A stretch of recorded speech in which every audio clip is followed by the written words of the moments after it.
প্রিয় ছাত্রছাত্রীরা, আজ আলোচনা করব উচ্চ মাধ্যমিক চতুর্থ সেমিস্টার 2026 সালের ফাইনাল পরীক্ষার জন্য ইতিহাস সাবজেক্টের অতীব একটি গুরুত্বপূর্ণ নমুনা প্রশ্ন নিয়ে।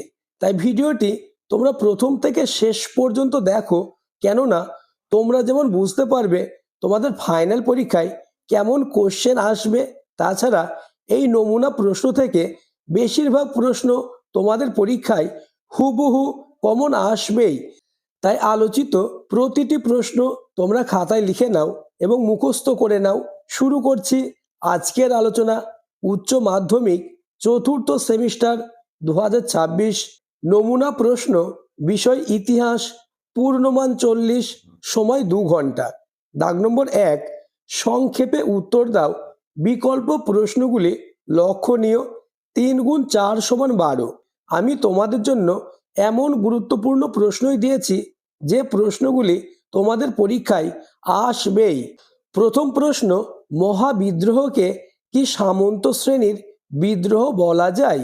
অথবা 1857 খ্রিস্টাব্দের মহাবিদ্রোহের প্রত্যক্ষ কারণ সম্পর্কে আলোচনা করো। Next, question number 2, Mount Batten পরিকল্পনা কি? অথবা টিকা লেখো স্বরাজ্য দল। নেক্সট, কোশ্চেন নম্বর 3, জোট নিরপেক্ষ নীতি গ্রহণের কারণ কি?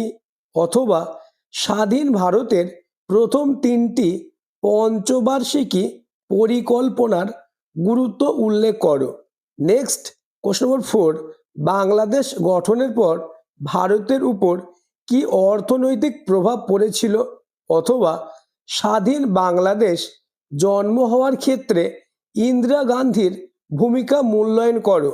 এই 3 মার্কের প্রশ্নগুলি মোস্ট ইম্পর্টেন্ট প্রশ্নগুলি। তোমার রেডি আছে তো? তা আমাকে কমেন্টে জানাবে। নেক্সট, দাগ নম্বর 2, নিম্নলিখিত বিশ্লেষণধর্মী প্রশ্নের উত্তর দাও। বিকল্প প্রশ্নগুলি লক্ষণীয়। 4 গুণ 5 সমান 20, অর্থাৎ 2 এর দাগে তোমাদের 4 মার্কের 5টি প্রশ্নের উত্তর দিতে হবে। এই প্রশ্নগুলি আলোচনার আগে চ্যানেলে নতুন হয়ে থাকলে চ্যানেলটিকে সাবস্ক্রাইব করে দেবে এবং ভিডিওটি তোমার বন্ধুদের মধ্যে শেয়ার করে দেবে। ইতিমধ্যেই আমি তোমাদের জন্য ইতিহাস সাবজেক্টের অধ্যায় ভিত্তিক সবথেকে নিখুঁত অর্থাৎ বেস্ট সাজেশন নিয়ে আলোচনা করেছি। যারা এখনো দেখোনি, ডেসক্রিপশন অথবা প্লে লিস্ট থেকে দেখে নেবে।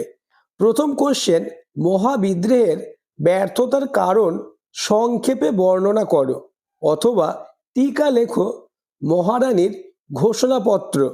পরের প্রশ্ন, কোশ্চেন নম্বর 2, জাতীয় কংগ্রেস প্রতিষ্ঠায় হিউমের ভূমিকা কি ছিল? অথবা জালিয়ানওয়ালাবাগে 13ই এপ্রিল 1919 খ্রিস্টাব্দে কি ঘটেছিল? ঘটনাটির ঐতিহাসিক তাৎপর্য লেখো। নেক্সট, কোশ্চেন নম্বর 3, অসহযোগ আন্দোলনের প্রেক্ষাপট আলোচনা করো। অথবা গান্ধী আরউইন চুক্তি ব্যাখ্যা করো।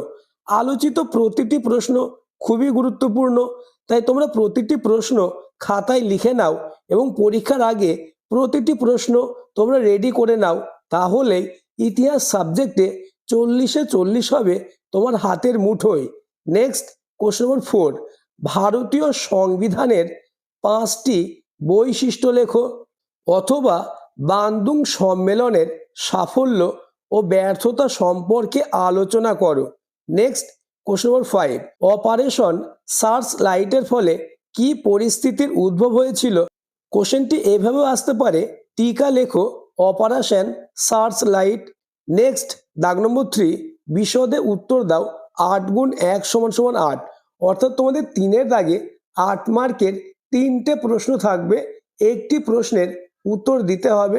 আমি তোমাদের জন্য 8 মার্কের যে প্রশ্নগুলি দিয়েছি, এই প্রশ্নগুলি থেকে তোমরা 100% কমন পাবেই। তাই এই প্রশ্নগুলি যারা এখনো রেডি করোনি, তারা প্রশ্নগুলি লিখে নাও এবং প্রতিটি প্রশ্ন তোমরা মুখস্থ করে নাও। প্রথম কোশ্চেন, আলিগড় আন্দোলন কি? আলিগড় আন্দোলনে স্যার সৈয়দ আহমেদের ভূমিকা আলোচনা করো। এই প্রশ্নটি 100% তোমাদের ফাইনাল পরীক্ষায় আসবেই। অথবা আইন অমান্য আন্দোলনের কারণ ও ফলাফল আলোচনা করো। এই প্রশ্নটিও খুবই গুরুত্বপূর্ণ। অথবা ভারতের স্বাধীনতা সংগ্রামে আজাদ হিন্দ ফৌজের ভূমিকা আলোচনা করো। আলিগড় আন্দোলন এবং নেতাজি সুভাষচন্দ্র বসুর আজাদ হিন্দ ফৌজের ভূমিকা, এই দুটি প্রশ্নের মধ্যে যে কোনো একটি প্রশ্ন 100% 8 মার্কের জন্য আসবেই। এছাড়া তোমাদের পরীক্ষায় চূড়ান্ত সফলতা অর্জনের জন্য আরও একটি অতীব গুরুত্বপূর্ণ কোশ্চেন সেট অর্থাৎ নমুনা প্রশ্ন নিয়ে আলোচনা করব। তাই ভিডিওটি প্রথম থেকে শেষ পর্যন্ত দেখো এবং আলোচিত প্রতিটি প্রশ্ন তোমরা রেডি করে নাও। দাগ নম্বর 1, সংক্ষেপে উত্তর দাও।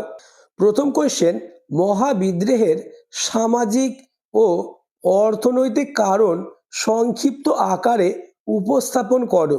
অর্থাৎ মহাবিদ্রোহের সামাজিক ও অর্থনৈতিক কারণ লেখো। অথবা লর্ড ডালহৌসির দত্তক নীতি কিভাবে 1857 খ্রিস্টাব্দের মহাবিদ্রোহে প্রভাব ফেলেছিল তা বিস্তারিত আলোচনা করো। নেক্সট, কোশ্চেন নম্বর 2, সত্যাগ্রহ কি? দক্ষিণ আফ্রিকায় গান্ধীজির আন্দোলনের তাৎপর্য কি ছিল? অথবা মাউন্ট ব্যাটেন পরিকল্পনা কিভাবে ভারত বিভক্তিতে সাহায্য করেছিল? তোমরা 8 মার্কের জন্য মাউন্ট ব্যাটেন পরিকল্পনাটা রেডি করে যাবে, কেননা এই কোশ্চেনটি 8 মার্কের জন্যও আসতে পারে। নেক্সট, কোশ্চেন নম্বর 3, তৃতীয় পঞ্চবার্ষিকী পরিকল্পনার মূল্যায়ন করো। অথবা গণপরিষদ কবে গঠিত হয় এবং গণপরিষদের লক্ষ্য কী ছিল? পরবর্তী প্রশ্ন আলোচনার আগে আবার বলবো, চ্যানেলে নতুন হয়ে থাকলে চ্যানেলটিকে সাবস্ক্রাইব করে দেবে এবং ভিডিওটি তোমার বন্ধুদের মধ্যে শেয়ার করে দেবে। নেক্সট, কোশ্চেন নম্বর 4, 1971 সালে ভারত কেন পূর্ব পাকিস্তানের অভ্যন্তরীণ সংকটে হস্তক্ষেপ করেছিল?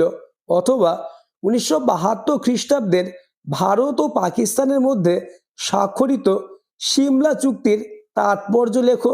নেক্সট, দাগ নম্বর 2, নিম্নলিখিত বিশ্লেষণধর্মী প্রশ্নের উত্তর দাও। অর্থাৎ 2 এর দাগে তোমাদের 4 মার্কের প্রশ্নের উত্তর দিতে হবে। প্রথম কোশ্চেন, 1857 খ্রিস্টাব্দের বিদ্রোহের প্রতি শিক্ষিত বাঙালি সমাজ কিরূপ মনোভাব প্রকাশ করেছিল? অথবা মহাবিদ্রোহের ব্যর্থতার কারণগুলি কি ছিল? নেক্সট, কোশ্চেন নম্বর 2, রাওলাট সত্যাগ্রহের গুরুত্ব বিশ্লেষণ করো। অথবা 1885 থেকে 1905 সালে জাতীয় কংগ্রেসের কার্যাবলীর মূল্যায়ন করো। নেক্সট, কোশ্চেন নম্বর 3, চরমপন্থী ও নরমপন্থীদের কার্যাবলীর মূল্যায়ন করো। অথবা ভারতের জোট নিরপেক্ষ আন্দোলন সম্পর্কে আলোচনা করো। আবার বলবো, প্রতিটি প্রশ্ন খুবই গুরুত্বপূর্ণ, তাই প্রতিটি প্রশ্ন তোমাদের পরীক্ষার আগে মুখস্থ করতেই হবে, কেননা এই কোশ্চেন সেট থেকে বেশিরভাগ প্রশ্ন তোমাদের পরীক্ষায় হুবহু কমন আসবেই। নেক্সট, কোশ্চেন নম্বর 4, বান্দুং সম্মেলনের তাৎপর্য কি ছিল? অথবা ভারতীয় সংবিধানে বর্ণিত নাগরিকদের মৌলিক অধিকারগুলি আলোচনা করো। নেক্সট, কোশ্চেন নম্বর 5, 1971 এর যুদ্ধে পাকিস্তানের সাথে ইন্দিরা গান্ধীর ভূমিকা আলোচনা করো। অথবা পঞ্চশীল নীতির উদ্দেশ্য ও কার্যকারিতা আলোচনা করো। নেক্সট, এবং তোমাদের লাস্ট দাগ নম্বর 3, বিশদে উত্তর দাও। 8 গুণ 1 = 8। প্রথম কোশ্চেন, জাতীয় আন্দোলনে সুভাষচন্দ্র বসু ও আজাদ হিন্দ ফৌজের ভূমিকা মূল্যায়ন করো। অথবা ভারত ছাড়ো আন্দোলনের ব্যর্থতার কারণ কি ছিল? এই আন্দোলনের গুরুত্ব সম্পর্কে আলোচনা করো। নেক্সট, এবং আজকের আলোচনার লাস্ট কোশ্চেন, 1920 থেকে 1922 খ্রিস্টাব্দের অসহযোগ আন্দোলনের কারণ বিশ্লেষণ করো এবং অসহযোগ আন্দোলনের ব্যর্থতার কারণগুলি আলোচনা করো। আজকের আলোচনা এই পর্যন্ত। আর পরবর্তীতে কোন সাবজেক্টের এরূপ কোশ্চেন পেপার বা সাজেশন নিয়ে আলোচনা করলে তোমাদের সুবিধা হবে তা আমাকে কমেন্টে জানাবে। আর চ্যানেলটিকে সাবস্ক্রাইব করে পাশের বেল আইকনটি প্রেস করে নোটিফিকেশন অল করে দেবে।